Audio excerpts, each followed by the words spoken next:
The betrayal burned deep, but Sinead Sullivan wasn't about to let it break her. As she pulled into her driveway the next morning, exhaustion weighed on her. But beneath it, something colder had settled in. Resolve. For years she had sacrificed her dreams, her finances, her time, thinking that love meant putting family first. But now, sitting in her car, staring at the house she had paid to keep, she realized the bitter truth. Her mother never saw her as a daughter, just a provider. And Sinead? She was done. She didn't even unpack before pulling out her laptop. The live stream was still up, gaining traction.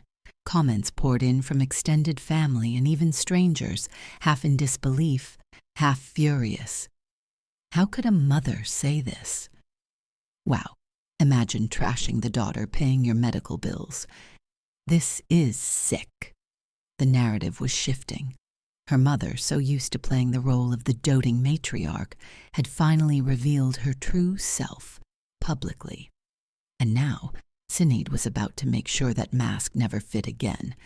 She pulled up an email draft, subject line, expenses paid, full breakdown. One by one she attached the receipts, medical bills, insurance denials, pharmacy statements, thousands upon thousands of dollars. Every dime she had drained to keep her mother comfortable while being mocked behind her back. A message to her aunts and uncles followed, short and sharp. Since everyone had a good laugh at my expense last night, I figured you should know what my failure has been covering all these years. Moving forward, I suggest you all chip in because I'm officially done. The moment she hit send, a weight lifted. Her mother could deal with the fallout. Maybe her family would rush to her defense. Maybe they'd shame Sinead for airing the truth. But it didn't matter. Because for the first time in her life, Sinead wasn't chasing approval. She wasn't the one being used. She wasn't the one begging for love. She was free. Sinead had spent years telling herself it was worth it. Every late-night insurance battle, every real estate deal closed just to afford another month of medication, every piece of her own future sacrificed to keep her mother comfortable. But staring at the live stream that night, hearing her mother mock her, degrade her, in front of the family she had carried for half a decade, that was the moment something inside her snapped. The next morning, as she sat across from Jenna in a busy cafe, the truth unfolded in the form of cold, hard numbers. Stacks of receipts, medical bills, bank transfers. All proof of the life she had willingly given up for a woman who had just publicly humiliated her for the crime of not being enough. Jenna's hands trembled as she flipped through the folder. This is over $100,000. Her voice barely rose above the coffee shop hum. And she acts like you've done nothing? Sinead exhaled slowly, gripping her coffee cup. Because to her, I am nothing, just a wallet, just someone to clean up her messes. The weight of it hit Jenna at once, her expression shifting from shock to fury. What are you gonna do? Sinead's lips curled into a smile, but it wasn't warm. It was cold, calculating, resigned. I'm done being the perfect daughter. It's time she sees exactly what happens when you bite the hand that's been feeding you. The plan was already forming in her mind, sharp and surgical. No screaming matches, no drawn-out fights. Just facts, just exposure. She was going to give her mother exactly what she wanted, a life without Sinead's failure, dragging her down, no more financial help, no more phone calls to doctors, no more free rides. And when the bills started piling up, when reality hit, that live stream would still be there, a digital scar reminding her mother of the moment she destroyed the only person willing to keep her afloat. Karma wasn't just coming, it was already here. For 5 years, Sinead had sacrificed everything, her nursing degree, her savings, even her peace of mind, because she thought she was doing the right thing. She had put her mother first, believing the constant criticism was just tough love, a twisted way of showing appreciation, but that live stream had shattered the illusion. The moment Jenna showed her the video, the last thread holding her to that toxic cycle snapped. And now she was done. As Jenna flipped through the mountain of receipts and medical bills, her expression darkened. "She calls you a failure? After all this?" Sinead exhaled, the weight of years pressing against her ribs. "I thought I mattered to her, that what I did meant something." She scoffed, shaking her head. "I was wrong." Jenna hesitated before asking, "So, what are you gonna do?" Sinead didn't even have to think about it. "I'm removing myself from her accounts. No more payments. No more being the safety net. If she wants to act like I don't exist, then she can live like I don't exist." No confrontation, no dramatic showdown, just cold, calculated detachment. She opened her banking app and with a few taps redirected the money she had set aside for her mother's next treatment back into her own savings, the savings meant for nursing school. It wasn't just a transfer, it was a decision, a declaration. Jenna's voice was almost a whisper. "Are you sure?" Sinead's answer came without hesitation. "For the first time in a long time, yeah, I am." The next morning, the real work began. She spent the weekend on the phone, calling insurance providers, canceling automatic payments, severing every financial tie binding her to the woman who had laughed at her behind her back. By Monday, the emails were drafted, the paperwork filed. When the insurance rep hesitated on the phone, asking if she really wanted to remove herself as guarantor, Sinead's voice didn't waver. "Yes, and please send a formal notice to my mother. I want her to be fully informed." Oh, her mother was about to be very informed. The messages started rolling in before noon. First, a confused text about a doctor's appointment. Then, a panicked one about the insurance card being declined. By 3 p.m., they turned into full-blown demands. "Fix this, now. Why aren't you answering? Sinead, this is serious. Pick up." But Sinead didn't. She wasn't fixing anything anymore. That night, she opened her laptop, took a deep breath, and typed the final step of her plan. An email to the entire extended family. Subject: a financial update on Mom's care. The email was polite, professional, and devastatingly factual. "For the past 5 years, I have single-handedly covered every medical expense, every treatment, every bill, totaling over $120,000. As of today, I will no longer be providing financial assistance. If anyone would like to step in, attached is a full breakdown of costs. Thank you for your understanding." She stared at the screen for a moment, then hit send. It was done. No more explanations, no more sacrifices, no more pretending. Let them figure it out. Let them step up for once. As she closed her laptop, a strange sensation settled over her, one she hadn't felt in years. Freedom. The evidence was airtight. My cousin Jenna had sent me the full live stream, and I wasn't about to let it disappear into the void. I saved it in 3 places: my computer, cloud storage, and a USB drive, because something told me I'd need it. Maybe not today, but soon. Then the doorbell rang, hard, like someone was pounding out pure rage. I checked the peephole. My mother.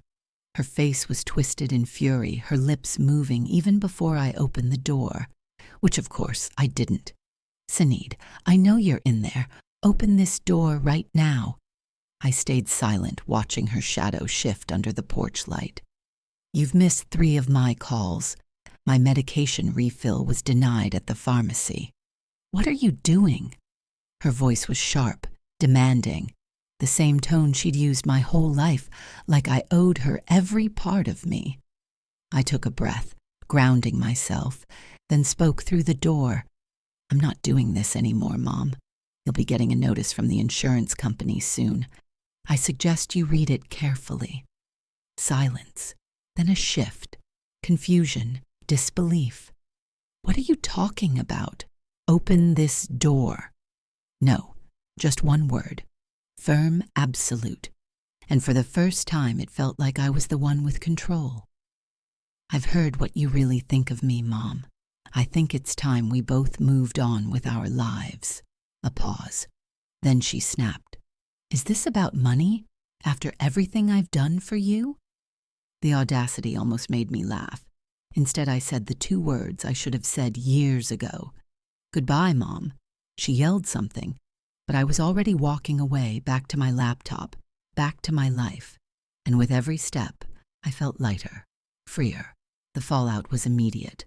Within hours of sending my email, my phone blew up. Aunt Maureen was horrified.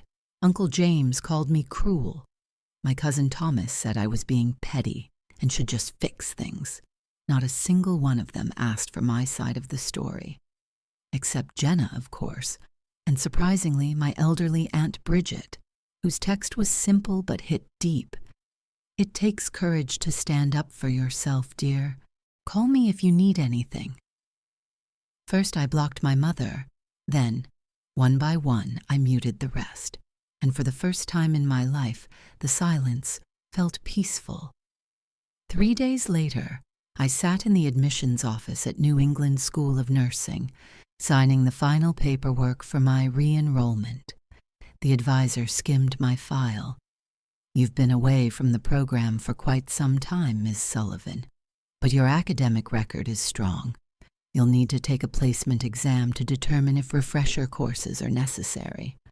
I nodded, a spark of excitement lighting in my chest. I understand. I've already started reviewing my old textbooks. As I walked across campus afterward, I felt something I hadn't in years, belonging.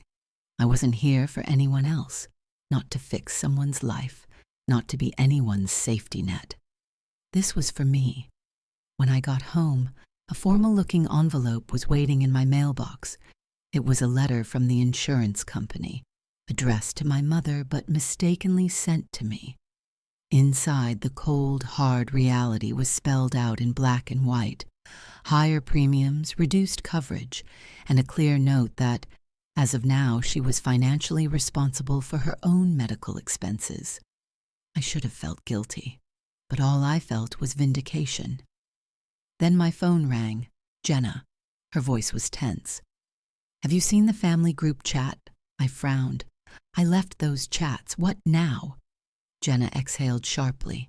Your mom is telling everyone you've had some kind of mental breakdown.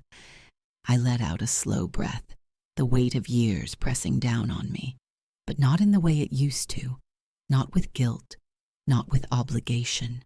No, this was different. This was clarity. I met my mother's gaze, calm and unwavering. Abandon you? I repeated, letting the words hang in the air between us.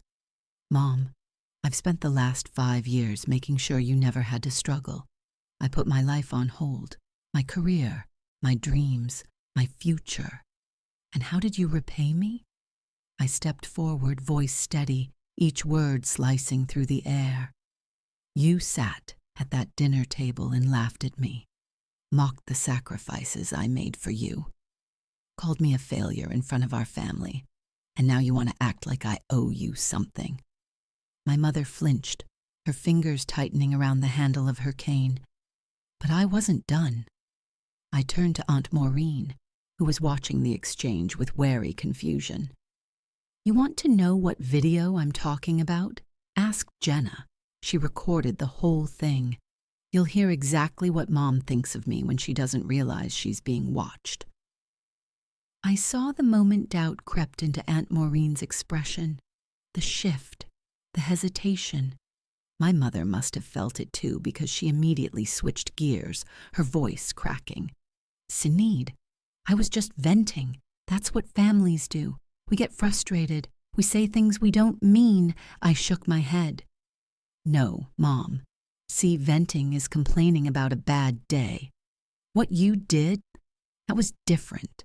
That was who you are when you think I'm not listening. And for once, I actually listened. Her face twisted, but I wasn't playing into it this time. You made your choice, Mom. You picked the version of me that exists in your head, the one that's never good enough, the one you can ridicule when I'm not around. But here's the thing. I exhaled, standing taller. I'm not that person. I never was. And I don't need to prove myself to you anymore. Aunt Maureen still looked unsure, but my mother, she knew. She could see it, maybe for the first time. The control she once had, gone. The strings she used to pull, cut. I wasn't her safety net anymore. I stepped back toward my car, my grip relaxing on my keys.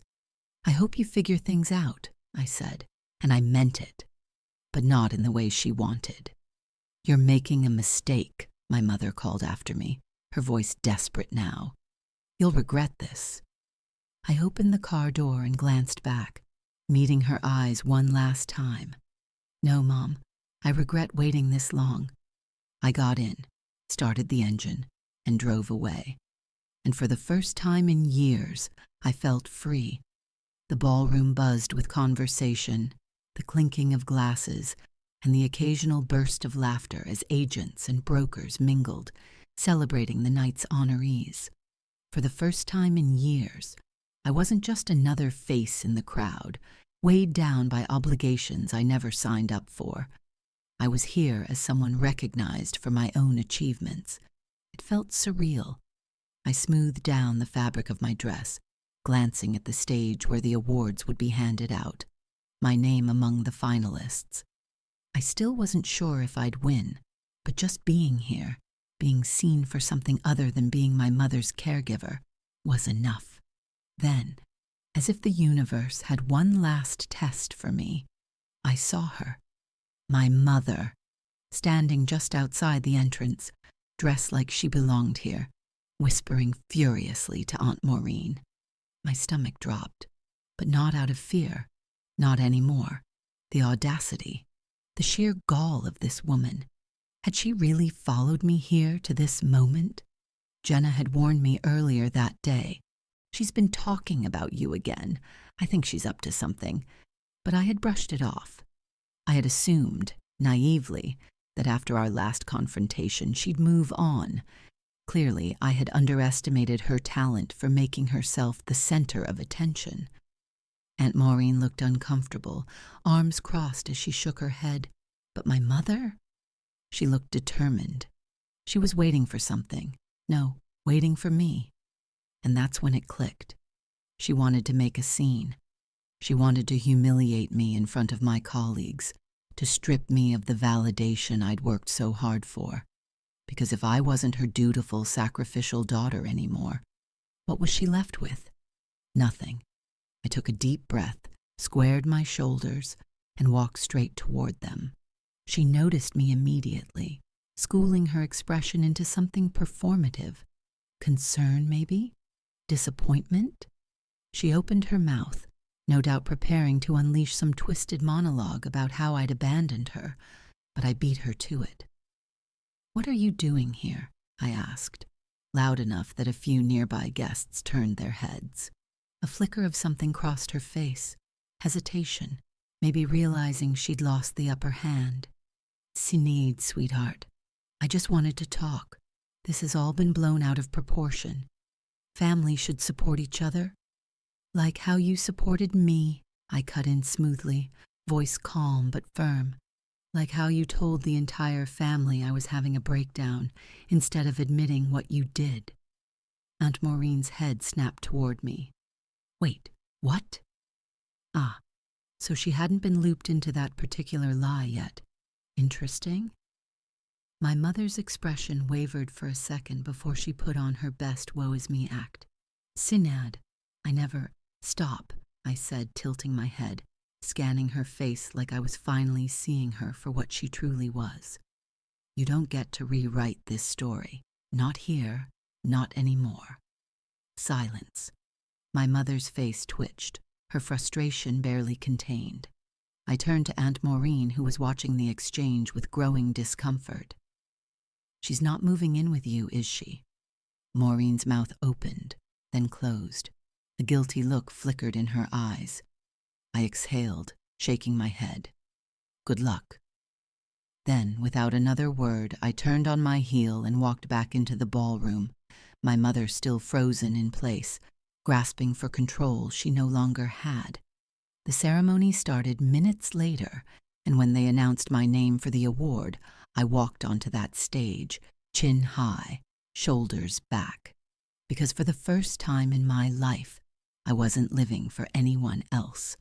This win, this moment, it was mine, and no one, not even her, could take it from me.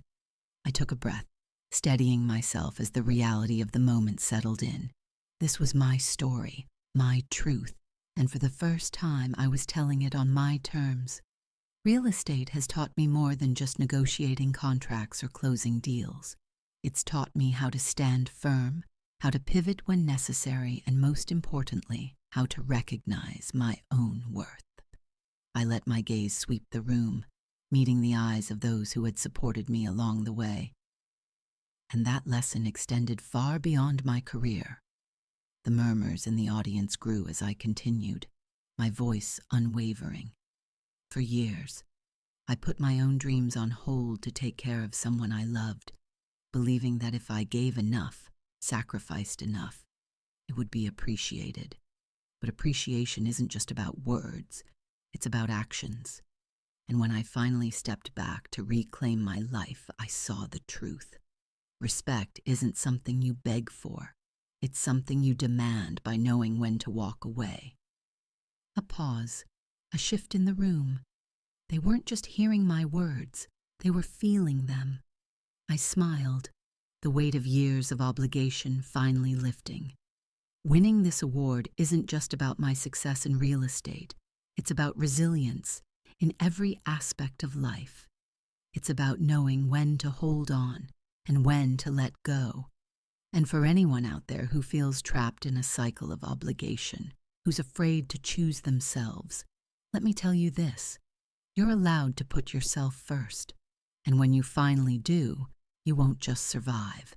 You'll thrive. The applause was deafening. I stepped down from the stage, my heart pounding, not from nerves, but from the sheer rightness of it all. As I returned to my table, my phone vibrated again. Another text from Jenna. "She's fine. Just wanted to get your attention. Don't rush. Enjoy your night. Proud of you."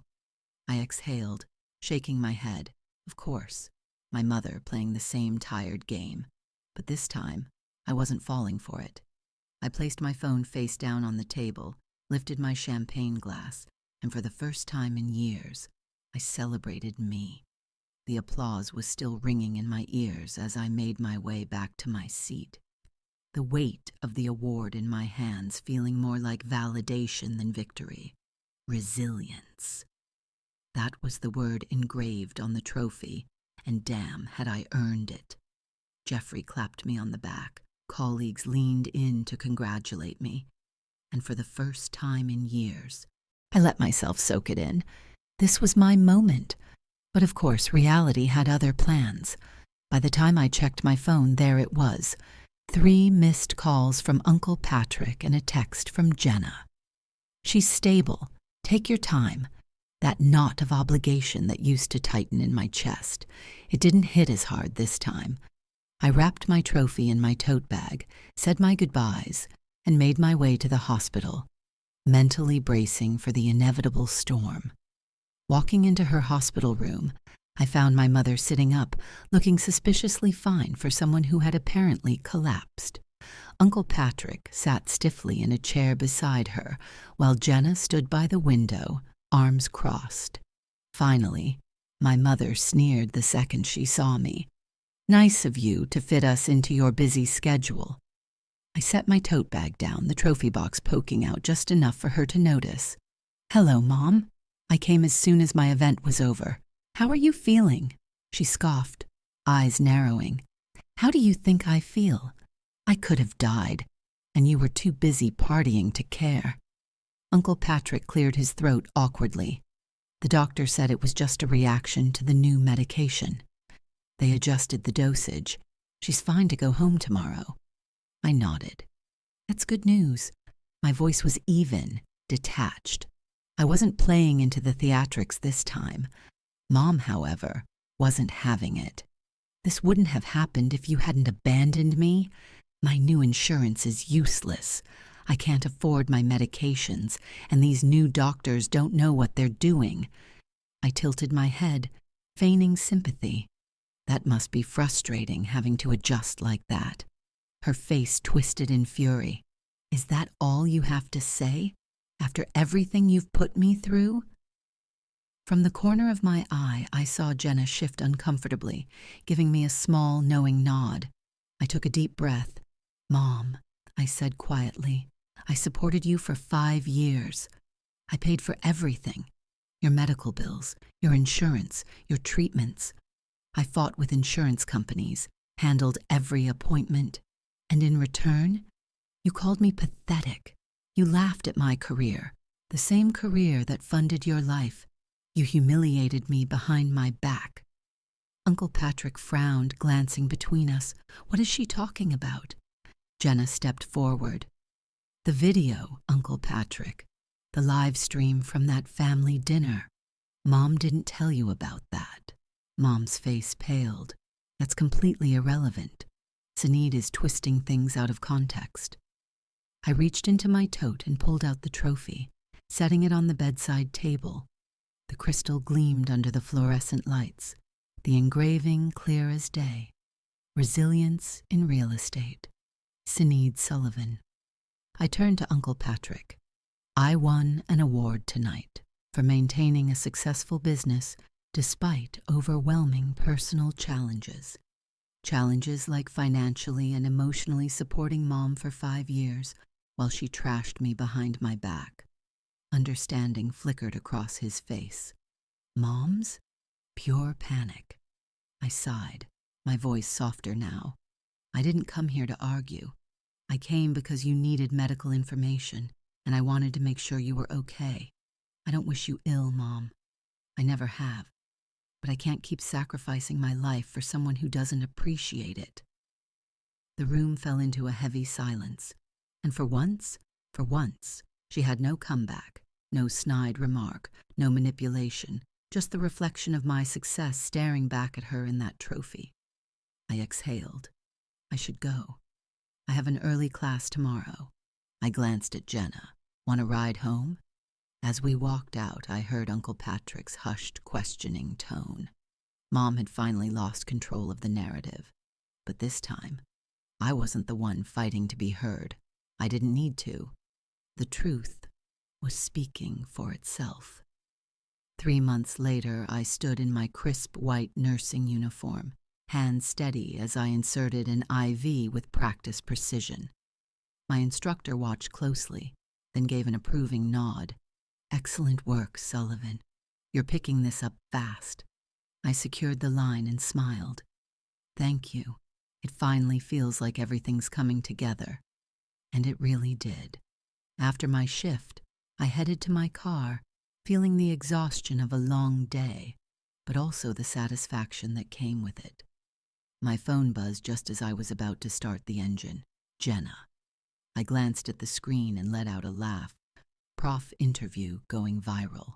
20,000 views already. Last week, I had sat down for an interview with New England Healthcare Review about career changers entering the medical field.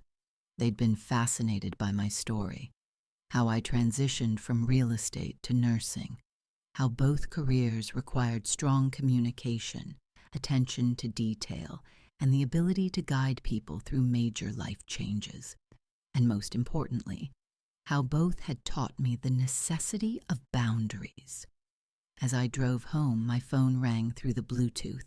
An unknown number. Hello? Sinead, it's Patrick. My uncle's voice held an unfamiliar hesitancy. Do you have a minute? My grip on the steering wheel tightened slightly. Is everything okay?